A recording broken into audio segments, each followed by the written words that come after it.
నమస్కారం ETV news కి స్వాగతం ముందుగా ముఖ్యాంశాలు తెలుగు రాష్ట్రాలను వీడని వరుణుడు భారీ వర్షాలకు పోటెత్తిన వాగులు వంకలు ప్రధాన ప్రాజెక్టుల్లోకి ఉధృతంగా వరద నీరు జంట నగరాల్లో వరదకు కాల్వలను తలపించిన రహదారులు ముంపు ప్రాంతాల్లో మంత్రుల పర్యటన బాధితులకు పరామర్శ జోరు వానలకు అతలాకుతలమైన తెలంగాణ జిల్లాలు 40,000 ఎకరాల్లో దెబ్బతిన్న పంటలు సమగ్ర అంచనాలకు కేసీఆర్ ఆదేశాలు ఆంధ్రప్రదేశ్లో పలు జిల్లాలను ముంచెత్తిన వానలు గుంటూరులో నీట మునిగిన పంటలు బాధితులకు మంత్రుల పరామర్శలు ఆక్వా రంగానికి ఏపీని రాజధానిగా తీర్చిదిద్దుతామన్న చంద్రబాబు ఎగుమతులు పెంచేందుకు కేంద్రం సహకరించాలని విజ్ఞప్తి జీఎస్టీ కౌన్సిల్ తొలి భేటీలో కీలక నిర్ణయాలు 20 లక్షల్లోపు టర్నోవర్కు పన్ను మినహాయింపు వచ్చే నెలలో పన్ను రేట్లు ఖరారు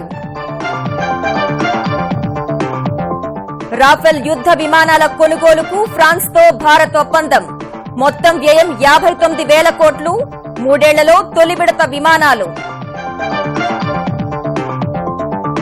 కాన్పూర్ టెస్టులో రెండవ రోజు న్యూజిలాండ్ ఆధిపత్యం 318 పరుగులకు భారత్ ఆలౌట్ 1 వికెట్కు 152 పరుగులు చేసిన కివీస్ హైదరాబాద్ వరుసగా 4వ రోజు కూడా జలమయమై ప్రజలకు చుక్కలు చూపించింది. చాలా ప్రాంతాల్లో రోడ్లు సాగునీటి ప్రాజెక్టుల కాల్వలను తలపిస్తుండగా ప్రధాన ప్రాంతాలు శివారు కాలనీలు జల హోరుకు బోరుమంటున్నాయి. హుసేన్ సాగర్ నిండుకుండలా మారగా తూముల ద్వారా నీటిని వదులుతున్నారు. నాలాలు ప్రమాదకర స్థాయిలో ప్రవహిస్తూ ప్రజలను భయాందోళనకు గురిచేస్తున్నాయి. భాగ్యనగరం వరద గుప్పెటి నుంచి ఇంకా బయటపడలేదు. నిజాంపేట భండారీ లేఅవుట్ ఇంకా నీటిలోనే నానుతుండగా నీటి తరలింపు పనులు వేగవంతం చేయాలని స్థానికులు కోరుతున్నారు. ఇక్కడ పర్యటించిన మంత్రి జూపల్లి సాధ్యమైనంత త్వరగా పరిస్థితిని చక్కదిద్దుతామని అన్నారు.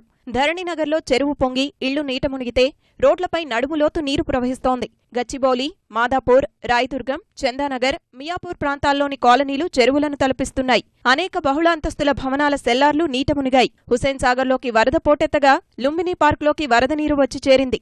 దిగువకు నీటిని వదులుతున్నప్పటికీ ఎగువ నుంచి వచ్చే నీరు మొత్తం వెళ్లడం లేదు. బేగంపేటలోని అల్లంతోట బావి నీట మునిగితే బ్రహ్మన్వాడి కాలనీ, వడ్డెర బస్తీల్లో ఇళ్లలోకి నీరు చేరి నిత్యావసర వస్తువులు తడిశాయి. బేగంపేటలో నాలా ఉధృతికి దేవనార్ అంధుల పాఠశాల నీళ్లలోనే నానుతోంది. బోయిన్పల్లిలోని హఫీజ్పేట చెరువు ఉప్పొంగి అంజయ్యనగర్ను ముంచెత్తింది.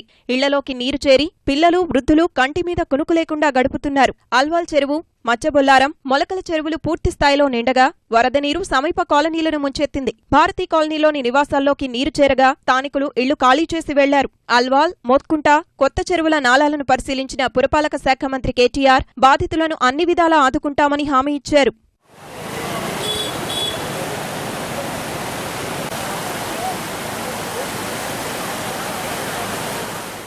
సికింద్రాబాద్ అంబేద్కర్ బస్తీలో వరద దాటికి గుడిసెలు కూలిపోయాయి. ఇళ్లలోకి నీరు చేరగా కూలేందుకు సిద్ధంగా ఉన్న రామ్గోపాలపేట పోలీస్ స్టేషన్ను వెంటనే ఖాళీ చేయాలని జీహెచ్ఎంసీ అధికారులు సూచించారు. ఉప్పల్ నియోజకవర్గ పరిధిలోని రామంతపూర్, చిలుకానగర్ కాలనీల్లోకి వరద నీరు చేరుతోంది.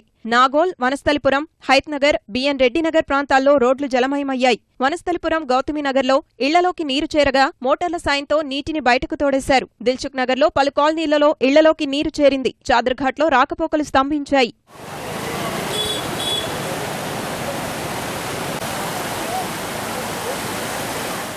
నాలా పొంగి లాలాపేట్ ప్రధాన రహదారిపై వరద పోటెత్తగా నాచారంలో రోడ్లు చెరువుల్లా మారడంతో హబ్సిగూడ మీదుగా రహదారి మూసివేశారు. రాజేంద్రనగర్, లక్ష్మీగూడ, ఎర్రకుంట చెరువు తెగే పరిస్థితికి చేరగా అధికారులు ఇసుక బస్తాలను అడ్డంగా వేశారు. మల్కాజ్గిరిలో లోతట్టు ప్రాంతాలు జలమయమయ్యాయి. కాప్రాలో పలుచోట్ల రోడ్లు కుంగి ప్రమాదకరంగా మారాయి. భారీ వర్షాలకు తెలంగాణ జిల్లాల్లో వాగులు వంకల్లో వరద పోటెత్తింది. దాదాపు అన్ని ప్రాంతాల్లో చెరువులు అలుగుపారుతుంటే పట్టణాల్లో శివారు ప్రాంతాల్లోని ఇళ్లలోకి వరద నీరు చేరింది. కొన్ని ప్రాంతాల్లో రాకపోకలకు అంతరాయం కలుగుతోంది. వరంగల్, నల్గొండ, రంగారెడ్డి, మెదక్, కరీంనగర్ జిల్లాల్లో 40,000 హెక్టార్ల విస్తీర్ణంలో వివిధ రకాల పంటలు నీట మునిగినట్టు తెలంగాణ ప్రభుత్వం ప్రకటించింది. మొక్కజొన్న, పత్తి, అరటి, పూలు, కూరగాయలు, మిరప, పసుపు పంటలు దెబ్బతిన్నాయి.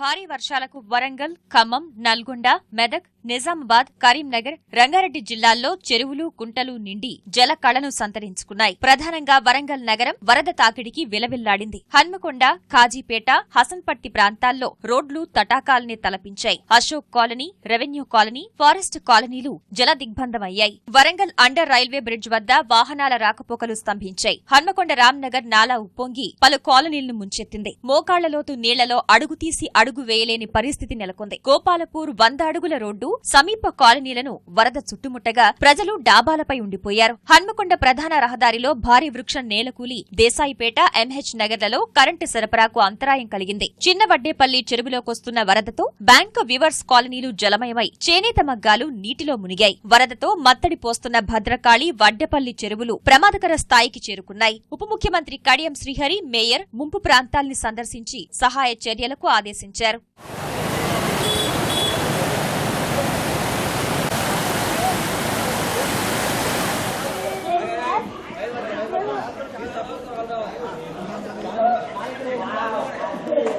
జనగామలో నాలాలు ఉప్పొంగి హైదరాబాద్ వరంగల్ ప్రధాన జాతీయ రహదారిని ముంచెత్తాయి. భూపాలపల్లి నియోజకవర్గం టేకుమట్ల వద్ద చలివాగు ఉధృతికి 15 గ్రామాలకు రాకపోకలు స్తంభించాయి. రాయపట్టి మండలం మైలారం బ్యాలెన్సింగ్ రిజర్వాయర్, ఆకేరు, కల్లెడ వాగుల్లో వరద పోటెత్తింది. డోర్నకల్ నియోజకవర్గంలో మున్నేరు, పాలేరు వాగులు ఉప్పొంగుతున్నాయి. నర్సంపేట కుమ్మరికుంట కాలనీ జలమయమవగా వ్యవసాయ మార్కెట్లలో ఆరబోసిన వందల క్వింటాళ్ల మొక్కజొన్నలు తడిశాయి. నల్గొండ, భువనగిరి, కోదాడ, హుజూర్ నగర్ నియోజకవర్గాల్లో భారీ వర్షాలకు చెరువులు, కుంటలు నిండి అలుగు పారుతున్నాయి. నల్గొండలో వీటీ కాలనీ, పాత వీటీ కాలనీ, ఎన్టీఆర్ కాలనీ, పాతబస్తీ ప్రాంతాల్లో రోడ్లు నీట మునిగాయి. పోచంపల్లి, రేవనపల్లి, పోచంపల్లి, భీమానపల్లి, పెద్దారావులపల్లి, బట్టుగూడెం, జూలూరు, రుద్రవెల్లి మధ్య రాకపోకలు స్తంభించాయి. నకిరేకల్ నియోజకవర్గంలో అంబటివాగు, మూసవాగు ఉప్పొంగుతున్నాయి. ఖమ్మంలో పలు కాలనీల్లో నాలాలు పొంగాయి. మున్నేరుకు భారీగా వరద నీరు వచ్చి చేరుతుండగా ముర్రేడు, పాములేరు వాగులు ఉధృతంగా ప్రవహిస్తున్నాయి. తిమ్మంపేట, పొగళ్లపల్లి పంచాయతీల్లో 28 గ్రామాలకు రాకపోకలు నిలిచిపోయాయి.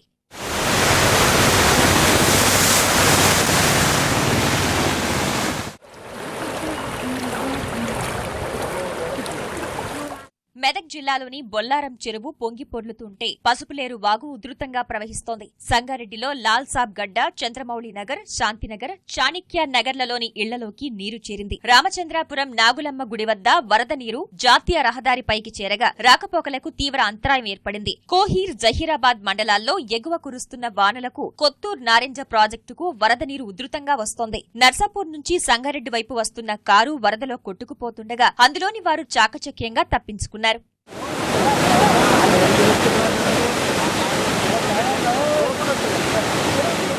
రంగారెడ్డి జిల్లా కీసర మండలంలో చెరువులు నిండగా యాద్గారిపల్లి వాగులో ఓ మృతదేహం కొట్టుకొచ్చింది. మేడ్చల్ మండలంలో పెద్ద చెరువు మత్తడి పొర్లుతోంది. నిజామాబాద్ జిల్లాలో భారీ వర్షాలకు పలుచోట్ల జనజీవనం స్తంభించింది. అసాధారణ వర్షాలపై అప్రమత్తమైన తెలంగాణ సర్కార్ ప్రస్తుత వానలకు కలిగే నష్టాన్ని అంచనా వేయాలని అధికారుల్ని ఆదేశించింది. ఈ మేరకు వర్షాలు, వరదలపై సమీక్షించిన ముఖ్యమంత్రి కేసీఆర్ అధికార యంత్రాంగం అప్రమత్తంగా ఉండి ఎప్పటికప్పుడు ప్రజలకు సహాయ సహకారాలు అందించాలని ఆదేశించారు. చెరువులు తెగడం సహా పంటలు, రహదారులు దెబ్బతినడం, ప్రభుత్వ, ప్రైవేట్ ఆస్తులకు కలిగే నష్టంపై తక్షణమే నివేదికలు తయారు చేయాలని స్పష్టం చేశారు. మరోవైపు హైదరాబాద్ వరద పరిస్థితిపై కేంద్ర మంత్రి బండారు దత్తాత్రేయతో కలిసి సమీక్షించిన మంత్రులు కేటీఆర్, హరీష్ రావు, లక్ష్మారెడ్డి హైదరాబాద్లో పరిస్థితి అదుపులోనే ఉందన్నారు. ముంపునకు గురైన భండారి లేఅవుట్, ఇతర ప్రాంత వాసులను సురక్షిత ప్రాంతాలకు తరలిస్తున్నట్టు తెలిపారు.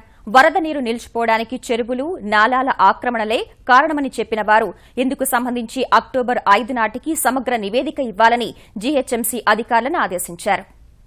95 నుంచి 98% హైదరాబాద్ లో సమస్య లేదు. కానీ ఆ 1-2% ఎక్కడైతే ఇబ్బందులు ఉన్నాయో వారికి కూడా మేము ఆల్రెడీ అలర్ట్ గా ఉన్నాము. వారికి కూడా సాయం చేస్తున్నాము. పోలీస్ విభాగం కేవలం శాంతి భద్రతలు, ట్రాఫిక్ నియంత్రణ పర్యవేక్షణకు మాత్రమే కాకుండా వరద సహాయక పునరావాస కార్యక్రమాల్లో కూడా ముమ్మరంగా పాల్గొంటా ఉన్నారు. వారికి కూడా ధన్యవాదాలు తెలియజేస్తా ఉన్నాం. ట్రాఫికే గానీ ఇతరత్ర ఇబ్బందులే గానీ అన్నింటినీ ఎదుర్కోవడానికి పూర్తి స్థాయి సన్నద్ధతతో యంత్రాంగం ఉంది. కాబట్టి దయచేసి ప్రజలందరూ కూడా మీరు నిశ్చింతగా ఉండండి. ఈ మొబైల్ హెల్త్ టీమ్స్ ఏర్పాటు చేసి అవసరం నా దగ్గర 104 వెహికల్స్ ను ఇక్కడ అరేంజ్ చేసి అవసరమైన డాక్టర్స్ గానీ హెల్త్ టీమ్ అక్కడ పెట్టడం జరిగింది. యాంటీ లార్వల్ ఆపరేషన్ చేయడానికి కూడా అవసరమైన అరేంజ్మెంట్స్ అన్ని చేయడం జరుగుతుంది. కోస్తాంధ్రపై కేంద్రీకృతమైన అల్పపీడన ప్రభావంతో ఆంధ్రప్రదేశ్ వ్యాప్తంగా మోస్తరు నుంచి భారీ వర్షాలు కురిశాయి. విశాఖ మన్యంలో కొండ చర్యలు విరిగిపడ్డాయి. గుంటూరు జిల్లాను వరుణుడు అతలాకుతలం చేశాడు. వాగులు వంకల్లో ప్రవాహం కొనసాగుతుండగా లోతట్టు ప్రాంతాలు నీటిలోనే నానుతున్నాయి. జలాశయాలు నిండు కుండలను తలపిస్తున్నాయి. కొన్ని చోట్ల చెరువులకు గండిపడి గ్రామాల్లోకి నీరు చేరింది. ఉత్తర కోస్తాంధ్రపై కేంద్రీకృతమై ఉన్న తీవ్ర అల్పపీడన ప్రభావంతో ఆంధ్రప్రదేశ్లో జోరు వాన కురిసింది. విశాఖ జిల్లా పాడేరు ఘాట్ రోడ్లో కొండచర్యలు విరిగిపడ్డాయి. వాహన రాకపోకలకు తీవ్ర అంతరాయం కలిగింది. నాతవరం మండలంలోని తాండవ జలాశయంలోకి భారీగా వరద నీరు చేరుతోంది.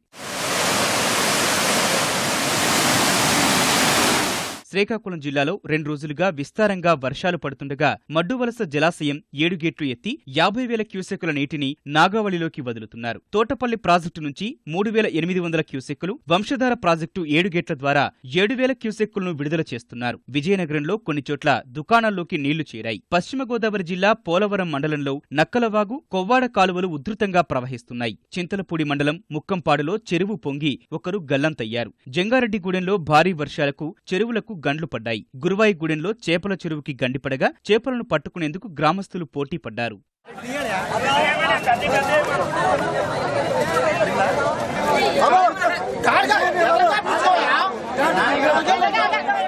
గుంటూరు జిల్లా వేమవరంలో రాళ్లబండి వాగు పొంగుతుండగా పిడుగురాళ్ల బొగ్గువాగు నుంచి వచ్చే కట్టవాగు ఉధృతంగా ప్రవహిస్తోంది. పిడుగురాళ్ల చెరువుకు గండిపడి లోతట్టు ఇళ్లలోకి వరద చేరింది. నల్లమడవాగు వేలాది ఎకరాలను ముంచెత్తింది. సత్తెనపల్లి, ముప్పాళ్ల, నకరికల్లు, రాజుపాలెం మండలాల్లో పత్తి, వరి, మిర్చి పంటలు నీట మునిగాయి. వరద ప్రభావిత ప్రాంతాల్లో మంత్రులు చినరాజప్ప, ప్రతిపాటి పుల్లారావు, కలెక్టర్ కాంతిలాల్ దండే పర్యటించి బాధితులను పరామర్శించారు. వరదలకు చనిపోయిన 2 కుటుంబాలకు 4 లక్షల రూపాయల చొప్పున అందజేశారు. భారీ వర్షాలతో ప్రతిపాడు పరిధిలోని కాకుమానులో ఇళ్లలోకి నీళ్లు చేరి స్థానికులు తీవ్ర అవస్థలు పడ్డారు. బాధిత ప్రాంతాల్లో పర్యటించిన మంత్రి రావిలా నష్టపోయిన రైతులను ఆదుకుంటామని హామీ ఇచ్చారు. సత్తెనపల్లి మండలం ధూళిపాళ్ల, రెడ్డిగూడెం మధ్యలో కొట్టుకుపోయిన రైల్వే ట్రాక్కు మరమ్మతులు చేశారు. ప్రకాశం జిల్లాలోని చెరుకూరు, భూషాయిపాలెం, గొల్లపూడిలోని పొలాల్లోకి వరద నీరు చేరింది. అద్దంకి వద్ద గుండ్లకమ్మ వాగుకు వరద నీరు వచ్చి చేరుతోంది. కంభం చెరువు నిండు కుండను తలపిస్తోంది.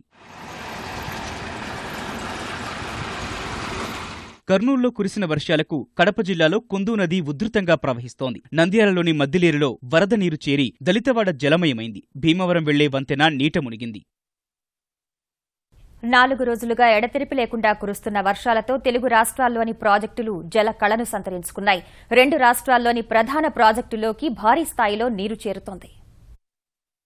భారీ వర్షాలకు సంగారెడ్డిలోని సింగూరు ప్రాజెక్టులోకి 74,000 క్యూసెక్కుల వరద నీరు చేరుతూ ఉండగా నీటిమట్టం 22.29 టీఎంసీలకు చేరింది. నిజామాబాద్లోని శ్రీరామ్ సాగర్ జలాశయం పూర్తిస్థాయి నీటిమట్టం 1,091 అడుగులు కాగా ప్రస్తుతం 1,084 అడుగులకు చేరింది. ప్రాజెక్టులోకి 80,000 క్యూసెక్కుల వరద నీరు వచ్చి చేరుతూ ఉండగా ప్రధాన కాల్వల ద్వారా 3,778 క్యూసెక్కులు కిందకు వదులుతున్నారు. రామగుండంలోని ఎల్లంపల్లి ప్రాజెక్టులో నీటిమట్టం 19.56 టీఎంసీలకు పెరిగింది. 13,561 క్యూసెక్కుల వరద వస్తుండగా 17,421 క్యూసెక్కుల నీటిని వదులుతున్నారు.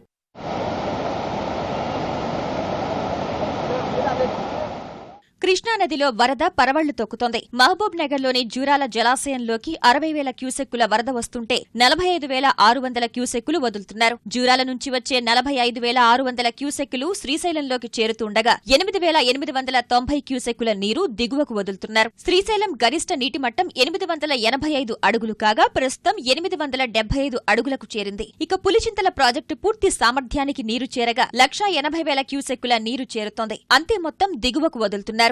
పులిచింతల నుంచి వచ్చే నీటిని దృష్టిలో పెట్టుకుని విజయవాడలోని ప్రకాశం బ్యారేజీకి 70 గేట్లెత్తి 1,41,348 క్యూసెక్కుల నీటిని సముద్రంలోకి వదులుతున్నారు. ప్రధాన కాల్వలకు 6,948 క్యూసెక్కుల నీరు వదిలారు. పశ్చిమ మధ్య బంగాళాఖాతంలో ఏర్పడిన అల్పపీడనం తీవ్ర అల్పపీడనంగా రూపాంతరం చెందిందని విశాఖలోని వాతావరణ కేంద్రం తెలిపింది. ఈ ప్రభావంతో 2 రోజులు తెలుగు రాష్ట్రాల్లో మోస్తరు నుంచి భారీ వర్షాలు కురిసే అవకాశం ఉందని వెల్లడించింది. కొన్ని ప్రాంతాల్లో అతి భారీ వర్షాలు కురుస్తాయని హెచ్చరించింది.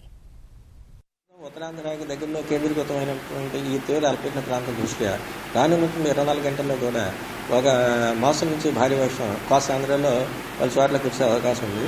భారీ వర్షాలు మటుకు 1-2 చోట్ల పడే అవకాశం కనిపిస్తుంది. తీవ్ర అల్పపీడన ప్రాంతం దృష్ట్యా మన కోస్తా తీరం వెంబడి కూడా బలమైన ఎదురుగాలులు గంటకు 45 నుంచి 50 కిలోమీటర్ల వేగంతో ఉత్తరాంధ్రకి దక్షిణ దిశ నుంచి, దక్షిణాంధ్రకి నైరుతి దిశ నుంచి వీచేటువంటి అవకాశం ఉంది.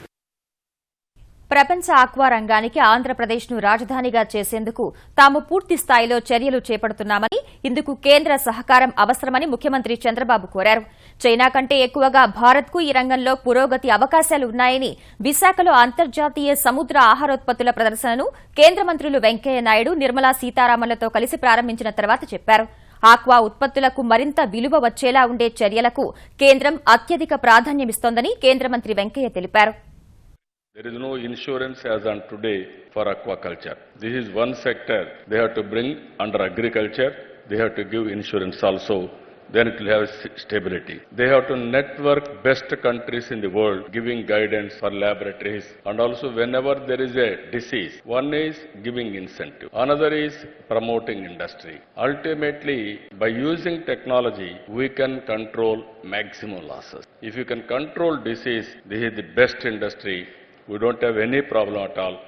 Andhra Pradesh, within no time, it will become aquaculture hub of the world.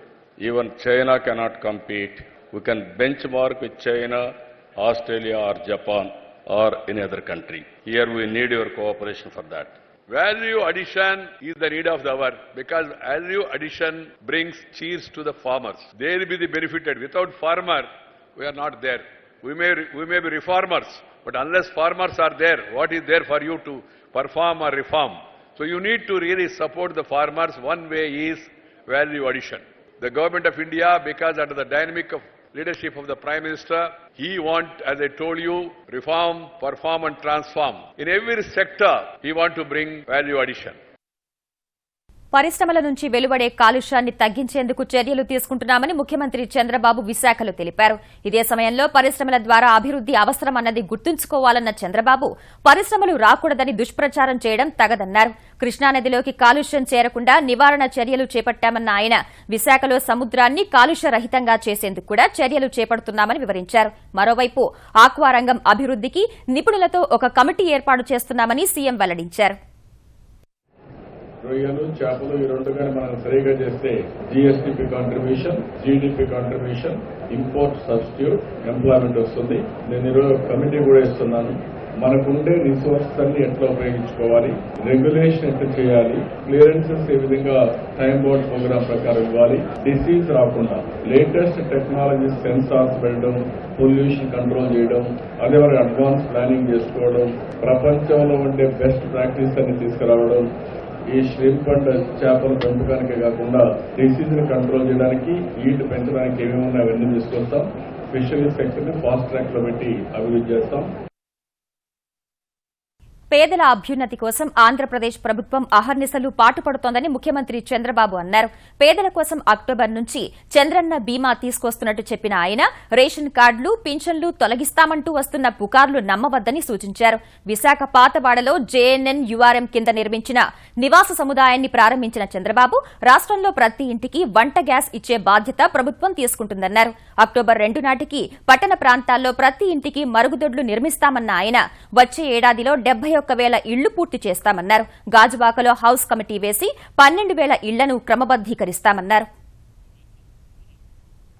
Visakhapatnam, Chennai మధ్య ఏర్పాటు చేయనున్న పారిశ్రామిక కారిడార్తో ఆయా ప్రాంతాల ముఖ చిత్రమే మారిపోనుందని కేంద్ర పట్టణాభివృద్ది శాఖ మంత్రి వెంకయ్యనాయుడు అన్నారు.